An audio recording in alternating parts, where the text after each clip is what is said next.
Chapter 2. My sister, Mrs. Jo Gargery, was more than 20 years older than I, and had established a great reputation with herself and the neighbours, because she had brought me up by hand, having at that time to find out for myself what the expression meant, and knowing her to have a hard and heavy hand, and to be much in the habit of laying it upon her husband as well as upon me, I supposed that Jo Gargery and I were both brought up by hand. She was not a good-looking woman, my sister, and I had a general impression that she must have made Jo Gargery marry her by hand. Jo was a fair man, with curls of flaxen hair on each side of his smooth face, and with eyes of such a very undecided blue that they seemed to have somehow got mixed with their own whites. He was a mild, good-natured, sweet-tempered, easy-going, foolish, dear fellow, a sort of Hercules in strength and also in weakness. My sister, Mrs. Jo, with black hair and eyes, had such a prevailing redness of skin that I sometimes used to wonder whether it was possible she washed herself with a nutmeg grater instead of soap. She was tall and bony, and almost always wore a coarse apron fastened over her figure behind with 2 loops, and having a square, impregnable bib in front that was stuck full of pins and needles. She made it a powerful merit in herself, and a strong reproach against Jo, that she wore this apron so much, though I really see no reason why she should have worn it at all, or why, if she did wear it at all, she should not have taken it off every day of her life. Jo's forge adjoined our house, which was a wooden house, as many of the buildings in our country were, most of them at that time. When I ran home from the churchyard, the forge was shut up, and Jo was sitting alone in the kitchen. Jo and I being fellow sufferers, and having confidences as such, Jo imparted a confidence to me the moment I raised the latch of the door and peeped in at him, opposite to it, sitting in the chimney corner. "Mrs. Jo has been out a dozen times looking for you, Pip, and she's out now, making it a baker's dozen, is she?" "Yes, Pip," said Jo, "and what's worse, she's got Tickler with her." At this dismal intelligence I twisted the only button on my waistcoat round and looked in great depression at the fire. Tickler was a wax-ended piece of cane, worn smooth by collision with my tickled frame. "She sot down," said Jo, "and she got up, and she made a grab at Tickler, and she rampaged out." "That's what she said," said Jo, slowly clearing the fire between the lower bars with the poker, and looking at it. "She rampaged out, Pip." "Has she been gone long, Jo?" I always treated him as a larger species of child, and as no more than my equal. "Well," said Jo, glancing up at the Dutch clock, "she's been on the rampage this last spell about 5 minutes, Pip. She's a-coming. Get behind that door, old chap, and have the jack-towel betwixt you." I took the advice. My sister, Mrs. Jo, throwing the door wide open and finding an obstruction behind it, immediately divined the cause and applied Tickler to its further investigation. She concluded by throwing me, I often served as a connubial missile, at Jo, who, glad to get hold of me on any terms, passed me on into the chimney and quietly fenced me up there with his great leg. "Where have you been, you young monkey?" said Mrs. Jo, stamping her foot. "Tell me directly what you've been doing to wear me away with fret and fright and worrit, or I'd have you out of that corner if you was 50 pips and he was 500 Gargeries."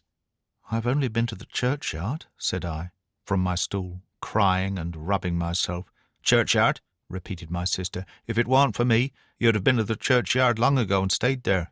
Who brought you up by hand?" "You did," said I. "And why did I do it, I should like to know?" exclaimed my sister. I whimpered. "I don't know." "I don't," said my sister. "I'd never do it again. I know that. I may truly say I've never had this apron of mine off since born you were. It's bad enough to be a blacksmith's wife, and him a Gargery, without being your mother." My thoughts strayed from that question as I looked disconsolately at the fire. For the fugitive out on the marshes with the iron leg, the mysterious young man, the file, the food, and the dreadful pledge I was under to commit a larceny on those sheltering premises, rose before me in the avenging coals.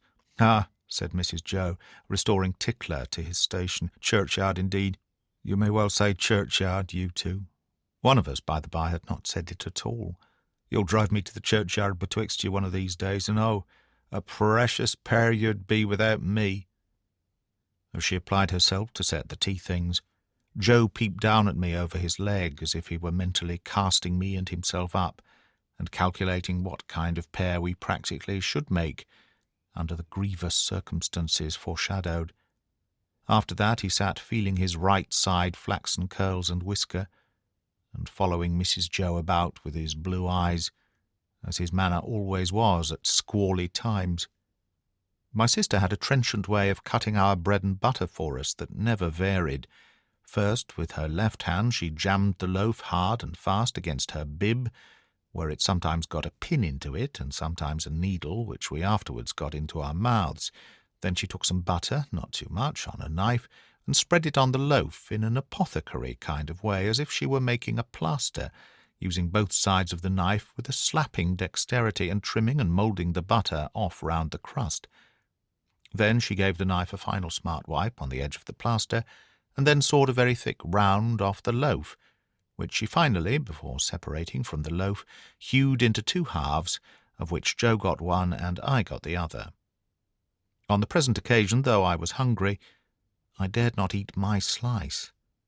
I felt that I must have something in reserve for my dreadful acquaintance, and his ally, the still more dreadful young man.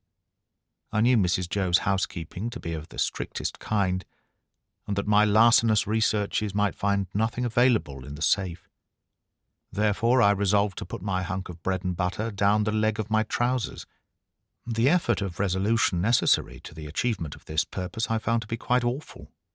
It was as if I had to make up my mind to leap from the top of a high house or plunge into a great depth of water, and it was made the more difficult by the unconscious Joe. In our already mentioned freemasonry as fellow-sufferers, and in his good-natured companionship with me, it was our evening habit to compare the way we bit through our slices, by silently holding them up to each other's admiration now and then, which stimulated us to new exertions. Tonight Joe several times invited me, by the display of his fast-diminishing slice, to enter upon our usual friendly competition, but he found me each time with my yellow mug of tea on one knee and my untouched bread and butter on the other. At last I desperately considered that the thing I contemplated must be done, and that it had best be done in the least improbable manner consistent with the circumstances. I took advantage of a moment when Joe had just looked at me, and got my bread and butter down my leg. Joe was evidently made uncomfortable by what he supposed to be my loss of appetite, and took a thoughtful bite out of his slice, which he didn't seem to enjoy.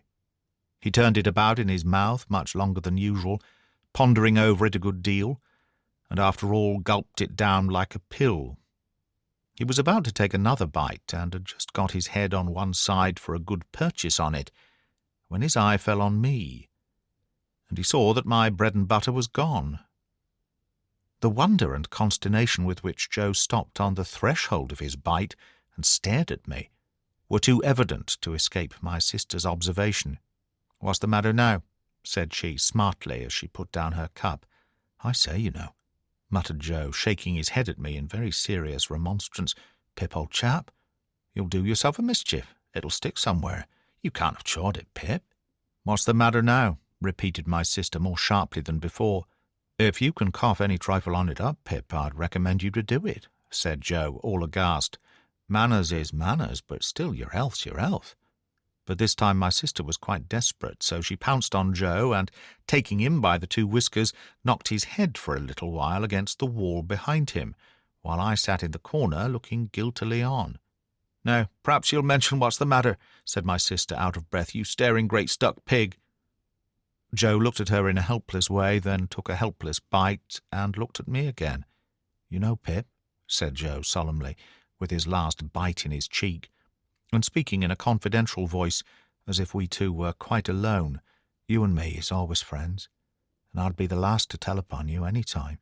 But such a—" He moved his chair and looked about the floor between us, and then again at me. "Such a most uncommon bolt as that. Been bolting his food, has he?" cried my sister. "You know, old chap," said Joe, looking at me, and not at Mrs. Joe, with his bite still in his cheek, "I bolted myself when I was your age, frequent, and as a boy I've been among a many bolters. But I never see your bolting equal yet, Pip, and it's a mercy you ain't bolted dead." My sister made a dive at me and fished me up by the hair, saying nothing more than the awful words, "You come along and be dosed."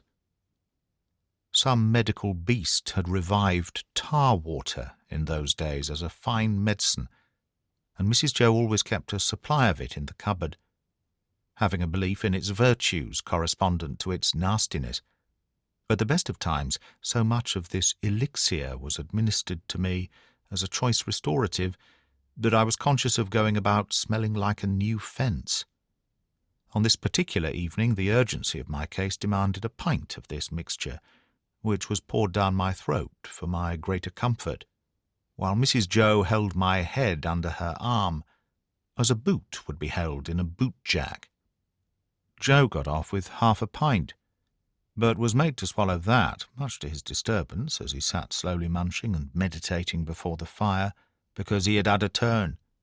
Judging from myself, I should say he certainly had a turn afterwards, if he had had none before. Conscience is a dreadful thing when it accuses man or boy, but when, in the case of a boy, that secret burden co-operates with another secret burden down the leg of his trousers, it is, as I can testify, a great punishment.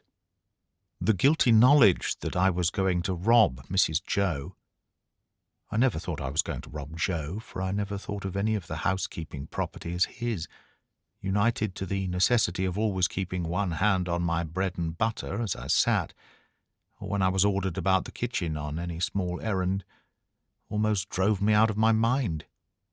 Then, as the marsh winds made the fire glow and flare, I thought I heard the voice outside of the man with the iron on his leg who had sworn me to secrecy, declaring that he couldn't and wouldn't starve until tomorrow, but must be fed now. At other times I thought, what if the young man who was with so much difficulty restrained from imbruing his hands in me should yield to a constitutional impatience, or should mistake the time and should think himself accredited to my heart and liver tonight instead of tomorrow? If ever anybody's hair stood on end with terror, mine must have done so then. But perhaps nobody's ever did. It was Christmas Eve, and I had to stir the pudding for next day with a copper stick from 7 to 8 by the Dutch clock. I tried it with the load upon my leg, and that made me think afresh of the man with the load on his leg, and found the tendency of exercise to bring the bread and butter out at my ankle quite unmanageable. Happily I slipped away and deposited that part of my conscience in my garret bedroom. "Hark," said I when I had done my stirring, and was taking a final warm in the chimney corner before being sent up to bed. "Was that great guns, Joe?" "Ar," said Joe. "There's another convict off." "What does that mean, Joe?" said I. Mrs. Joe, who always took explanations upon herself, said snappishly, "Escaped, escaped," administering the definition like tar water, while Mrs. Joe sat with her head bending over her needlework. I put my mouth into the forms of saying to Joe, "What's a convict?" Joe put his mouth into the forms of returning such a highly elaborate answer that I could make out nothing of it but the single word Pip. "There was a convict off last night," said Joe, aloud, "after sunset gun, and they fired warning of him, and now it appears they're firing warning of another."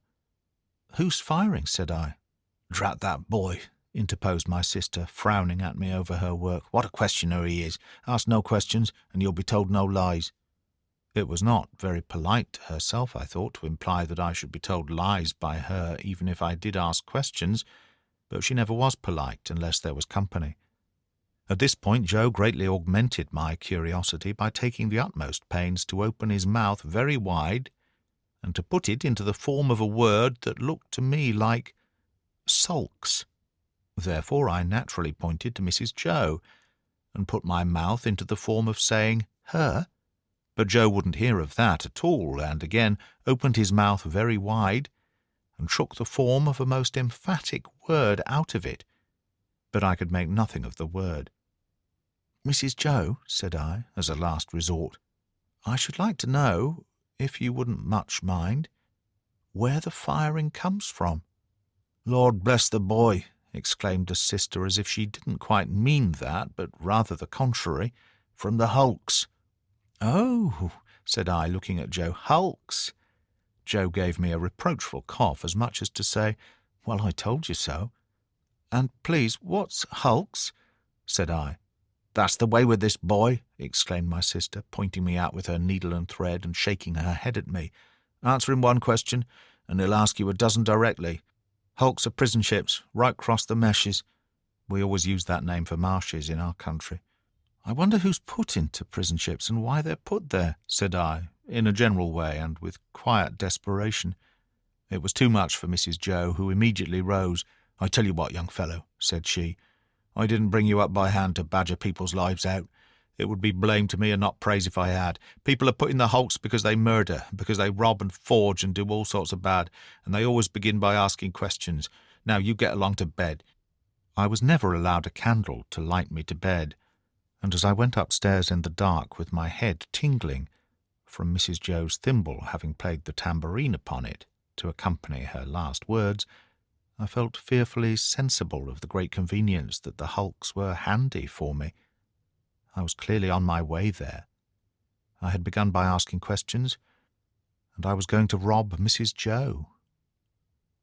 Since that time, which is far enough away now, I've often thought that few people know what secrecy there is in the young under terror, no matter how unreasonable the terror, so that it be terror. I was in mortal terror of the young man who wanted my heart and liver. I was in mortal terror of my interlocutor with the iron leg. I was in mortal terror of myself, from whom an awful promise had been extracted. I had no hope of deliverance through my all-powerful sister, who repulsed me at every turn. I'm afraid to think of what I might have done on requirement, in the secrecy of my terror.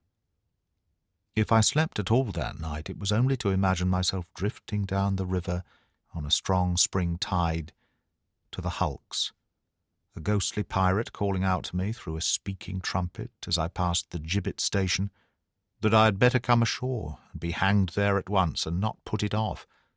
I was afraid to sleep, even if I had been inclined, for I knew that at the first faint dawn of morning I must rob the pantry.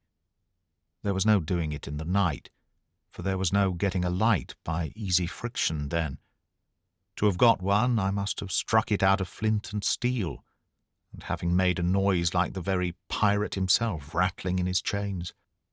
As soon as the great black velvet pall outside my little window was shot with grey, I got up and went downstairs, every board upon the way and every crack in every board calling after me, "Stop thief!" and "Get up, Mrs. Joe!" In the pantry, which was far more abundantly supplied than usual, owing to the season, I was very much alarmed by a hare hanging up by the heels, whom I rather thought I caught when my back was half turned, winking. I had no time for verification, no time for selection, no time for anything, for I had no time to spare.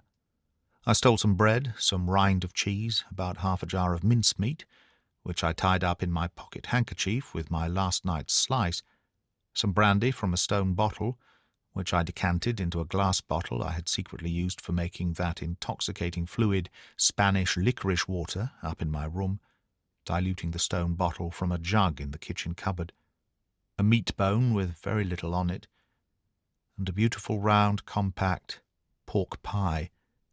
I was nearly going away without the pie, but I was tempted to mount upon a shelf to look what it was that was put away so carefully in a covered earthenware dish in a corner, and I found it was the pie, and I took it in the hope that it was not intended for early use, and would not be missed for some time. There was a door in the kitchen communicating with the forge. I unlocked and unbolted that door, and got a file from among Joe's tools. Then I put the fastenings as I had found them, opened the door at which I had entered when I ran home last night, shut it, and ran for the misty marshes.